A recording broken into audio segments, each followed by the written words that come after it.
Welcome back to page 121.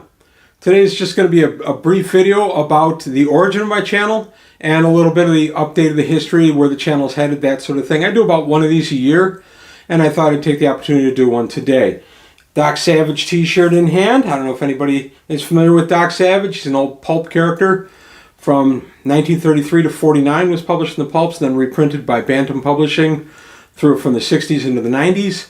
181 adventures total, plus some newer ones that have been written by another author. Arguably, Doc Savage was the template for both Superman and Batman. So, Doc, well worth reading. Fun fact about Doc Savage, I discovered it when I was about 11 years old. When I started getting into comic books, I wanted to find a book. I like to read. So I wanted to find a prose novel that featured a hero. So I found Doc Savage at the local library and brought it home, and have been a fan ever since. When my mom saw the Doc Savage book I left on the coffee table, she said, "Oh, Doc Savage, I know him." And I said, "What?" She says, "Yeah, your uncles used to read them. Her younger brothers used to read them when they were new in the pulps." And she, in fact, had read a couple. My mom became my Doc Savage connection. She worked down the Loop in Chicago, so I had connection to other bookstores well before I could drive. My mom would pick me up the occasional Doc Savage that couldn't be gotten around here. So a little bit of history of the Doc Savage. But the channel, page 121. Most frequently asked question is, why page 121? And the answer is, well, it was about my 10th choice. When I first decided to do the YouTube channel almost 6 years ago, I was trying to come up with a name, and I wrote down a bunch of ideas, and I looked them all up, and I kept getting skunked. And no, I don't remember the old ideas. I threw that list out. I don't remember what some of the names I wanted were, but about the 10th on the list was page 121. And page 121 gets its mention from the page in the Dungeon Master's Guide, first edition D&D Dungeon Master's Guide. That's the page on which the magic item descriptions begin. And that was one of the aspects I was really excited about D&D when I first started, so I named the channel for that. So there you go. I've told this story many times. I apologize if you've heard it before. I know but it's just something for the new folks who don't know why I called it page 121. As to what page 121 is, an opportunity for me to chat gaming. Role-playing games, some tabletop games. D&D, original D&D was the very first one I played, starting in April of 1980, April 20th, 1980 in fact. And I DM'd the first day I ever heard of the game. We each took a turn. There were 4 of us playing. 3 of us decided to take a turn DMing. We did about 2-hour slots each. I was the third one up. So yes, the very first day I ever heard about D&D, I DM'd. And I've been kind of a forever DM since then. I DM about 95% of the games that we play now, which is fine. I like being a player, but honestly, of the two, I probably prefer to be a DM. My players are very grateful for that, because while they've all DM'd at one time or another, none of them wants to be the forever DM or even be on a regular rotation, so it falls to me, but that's okay. I started my Greyhawk campaign in January of 1982, and I have a couple of the characters that started in that campaign. My wife has a character that started with that, and Craig, one of our players, started at the old club we used to belong to. Those 2 characters are still active in my campaign 44 years later and counting. So it's kind of neat that we have those old vintage characters lurking about. I have a character that I play routinely when I get to play, which is about twice a year. I will almost always play him. I started him in 1980. That was my assassin Kirk, who has been my most successful character. And then I have another character named Stormcrow, a mage, who's made it to 18th or 19th level by now.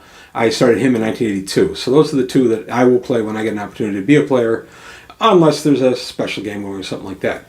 So that's a little bit about my background. We have played, you name it, we've played it. AD&D First Edition is the game we play primarily. We play Traveler, Mongoose Second Edition. I've played almost every version of Traveler that there is out there. And because of that, Craig has played almost every version of Traveler out there. Sorry, buddy. Craig has been very good about me dragging him along to play these different games and learning them. And now we play Mongoose Traveler Second. I'm running 2 campaigns in that my guys like a great deal. Problem with that is I will only run that when everybody can make it. And in the summer, vacations are getting in the way. So my Traveler is on hiatus right now, so I've been running primarily D&D. We also play Champions a couple of times a year, 4th edition, the Blue Book, and we play Gamma World every once in a while. We play Star Frontiers once in a blue moon. We play Battletech. Everybody likes that. Spellfire card game. Silent Death, which Craig is not a fan of, but we play those. So those are the kind of games that I've featured on my channel. And I've been going strong for almost 6 years. In October, it will be 6 years. I've made something like 1,240 videos as of the making of this video. And not showing any signs of slowing. So as long as folks keep watching, I'll keep making. Is pretty much my posture right now. So a couple quick personal notes. It's been a challenging year. We had some vigorous tornadoes right around my area about a week ago as of the making of this video. Would have been early or late July. The fourth or fifth time we lost power for multiple days in the last 6 weeks, that kind of thing. And we found out when the National Weather Service did the announcement of where the EF1 tornado hit that it missed our house by about 2 blocks. We did take some fair damage from that, and one of the storms earlier than that, we lost our pool, part of our fence, so we've been recovering from that. So it's been a busy year. It's had its ups and downs, but we're doing good. Nobody got hurt around here from the tornadoes. This is the famous loop-the-loop tornado that hit the same neighborhood in a neighboring town twice. It went in a big loop and came back. That tornado started about 2 blocks from our house. I actually heard it while it was going on. Closest I ever want to be to a tornado. But all that being said, what are we doing? Well, I talk about gaming, and I talk about our games. And my players have all, one time or another, appeared on my channel. We've done some actual plays. I did one last year, our Walpurgis game, which is about a 3-hour game that we play every Halloween. I go ahead and I run a game where I kill all the player characters. It doesn't count against anything. It's just for fun. So we did a Walpurgis, and I uploaded it here. You can find it if you look on my old videos. I put it up in October of last year. So you can find it. It's a longer video, but we had a lot of fun making it. And Walpurgis is always so much fun. I am always the DM. I originated Walpurgis in 1982 as a way to refute the player characters who said they were unkillable.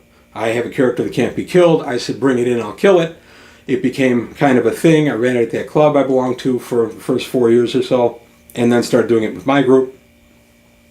And I've done it almost every year since then. There have been a few years where I've missed for various reasons, but by and large, I do a Walpurgis game every year. I realize Walpurgis is in the spring. I could have called it the Halloween game, but frankly, I like the word Walpurgis better.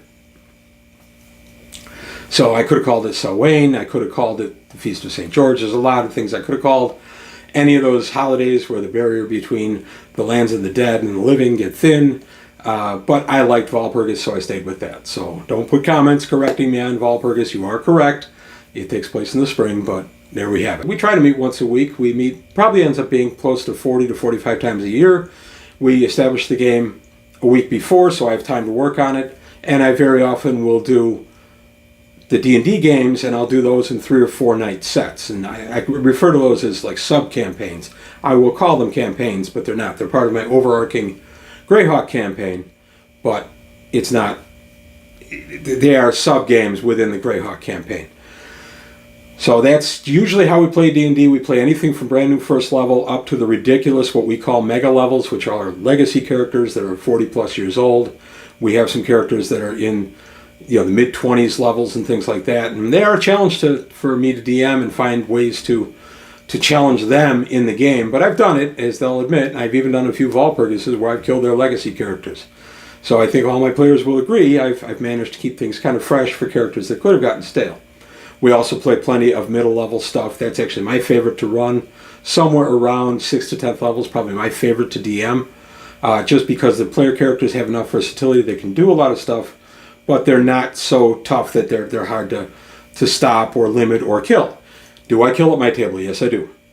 Not often, not nearly as frequently as I used to, but I will drop characters when the situation calls for it, and it's up to the player characters to figure out if they're going to bring that character back, and if so, what means they're going to use. Are they going to find a cleric and cast a resurrection? Do they have some magic item? Is there some other way they can bring them back? And that all becomes part of the campaign. So yes, I do kill characters. Killing them permanently hasn't happened in a while. I have killed a couple in the last 5 years or so that had been permanently gone. Sometimes a player will just say, you know what, that's fine. I don't need him back. And I've done that where I've had a player get killed and just say, you know what, I don't want to play him anymore. Or let's just leave him dead. So that happens. If my players say that, that's fine. If they say, no, I'd like to bring him back and play him, then we go by the rules of resurrection, that kind of stuff, or raise dead, and we bring him back that way. As to the backdrop, you probably noticed it by now. This, if you follow my son Patrick's channel, which is Blue Fire Toys and Collectibles, if you follow his channel, you'll know this background from his channel. I'm borrowing it from my channel, so I figure it's better than the plain old white one I use in this kind of video. He painted this up as a backdrop for showing the various figures that he has. Patrick's a big Godzilla fan, and he has lots of information on that and other types of figures, He-Man and some other stuff on there. And if you can't get enough of me, I'm in 8 or 10 videos on his channel, along with my other son, Adam. So if you want to see us talk about G-Fest, which is primarily the ones that I'm in, that's the place to go. G-Fest, of course, is an annual fest for Godzilla that's held about 40 miles from our house. We go up there every year and have since 2001. It is an absolute blast. And my wife's gone the last 2 years, so it's an absolute family affair up there. It's a lot of fun. But as to the channel itself in the future, right now I don't see any significant change coming in the future. The only thing I might change a little bit, I'm trying to look at some software that will let me actually just project pages instead of me flipping through books. I can project a page on there. I have purchased PDFs of the Dungeon Master's Guide, the Player's Handbook, so I might start doing that instead of me just paging through it and zooming in on this stuff. Let me know how you feel about that. I like doing the pages themselves rather than something graphic, because that's how I DM, and that's what the channel is supposed to reflect, is my DMing style. But I've had other people comment on that they would prefer it the other way. So I'm looking into that, and that may be the big change coming in the next couple of months, is I might go to that style. That being said, Dragon Magazine I will probably keep as I do it, which is I literally page through the magazine, talk about the articles, talk about the ads, which to me were always as important as the articles, and just go on a trip down memory lane. I do the Dragon recaps 40 years to the month that they were published. So if you want to find those, I've done a couple of years worth by now, 30 or 40 of them. If you want to take a look at those, they can be a lot of fun to go through, and I know I get a blast out of doing them. Interestingly, I don't page through the Dragon beforehand, especially if it's one I haven't read in a while. I like to be surprised. So I'll turn a page and there'll be something there I didn't remember, and I get to talk about it all over again. It's just fun. So that's primarily what the channel is about. If you've followed my channel for a while, you know that we have some cats. We had 3.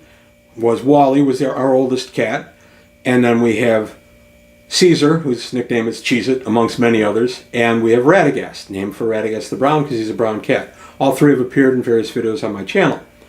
Wally was my tabletop role-playing buddy. If I was setting up a table, Wally could be counted to be in the middle of it at some point while I was working on it. He'd curl up into one of the larger dungeon rooms.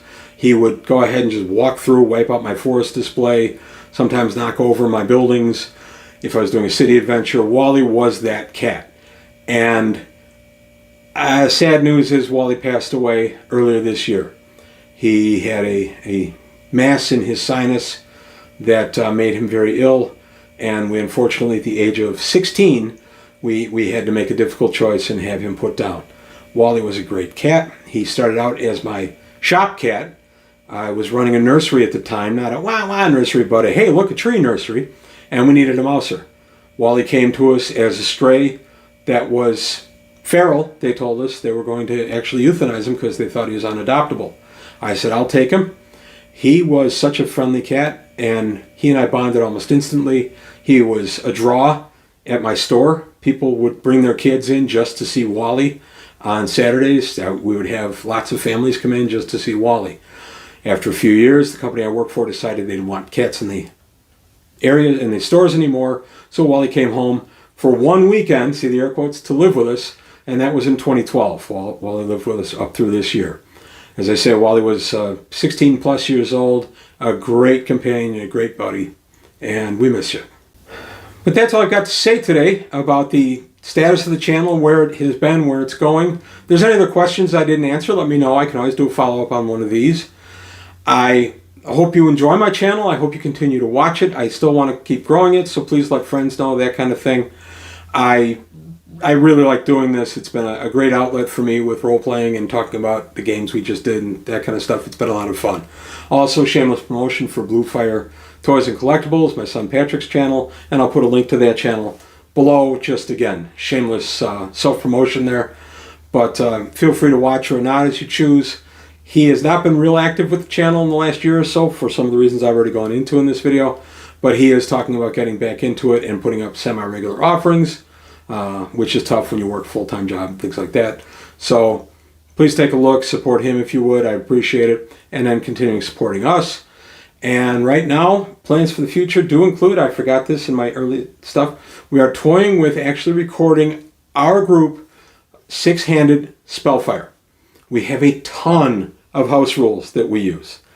We are going to try playing it. We use homemade cards. We use online cards that we've found. We've banned some. We've included other, that kind of stuff. I'll try to make the game as cohesive as I can, but we're thinking of just playing it. I'm just going to film it, and then I'll try to do an intro that explains some of our house rules and things like that. So if there's any interest in seeing about an hour and a half to 2 hour six-handed game of Spellfire with our house rules, please let me know. I love Spellfire. It's just so much fun, and I would really be interested in doing that video. Let me know if there's any interest. But that's all I've got to say today on page 121. I want to thank you for your time. Thanks for watching. Like and subscribe if you enjoyed the video. Take a look at the Patreon, see if you can help me out there. Let's keep growing the channel. It's going to be through Patreon that I'm able to pick up some of the stuff I look at on the channel, and it's also going to be where I'm going to be able to pay for the software I'm looking to get. So anything you can do, even on a one-time basis, does help. But that's it. That's all I've got to say on the channel status. If you have any questions, please put them below. I'll try to address them as I can. Thank you for watching, and I'll see you next time on page 121.